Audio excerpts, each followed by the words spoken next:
Programang ito ay rated SPG, striktong patnubay at gabay ng magulang ang kailangan. Nakalatag na ang patibong nila Lucio. Nakalambitin si Ramon sa mataas na bahagi ng gusali, parang kitang-kita ito ni Tanggol.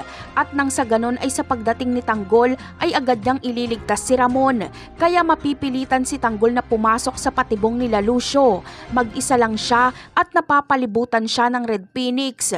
At kapag dihado na sila Lucio ay ihuhulog ni Lucio si Ramon. Samantala, masyadong naging kampante sila Lucio noong makitang nag-iisa lang si Tanggol. Pero kahit ganon ay hindi pa rin nila masusukol si Tanggol. Mahihirapan ng gusto si Tanggol pero sisikapin niyang iligtas ang kanyang ama. At mamaya-maya pa nga ay darating ang backup ni Tanggol. Hahabol kasi sila Enteng. Bagamat ayaw ni Tanggol na sumama sila Enteng pero hindi matitiis nila Enteng na hindi tulungan si Tanggol. Kaya naman, dito na babaliktad ang sitwasyon. Isa-isang malalagasan sila Lucio, habang si Ramon naman ay makakagawa ng paraan para makatakas. Pipilitin ni Tanggol na mahuli si Lucio dahil papagbayarin niya ito sa pagpatay nito kay Oweng. Kaya ito na ang katapusan ni Lucio, si Tanggol ang tatapos sa kanya.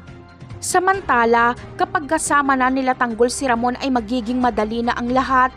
Maimpluwensya pa rin kasi si Ramon kaya wala na silang problema sa pera at armas. Lalakas na ang kanilang puwersa. Marami pa kasing nakatago si Ramon na kayamanan kaya gagamitin nila ito para gantihan ang mga gerero.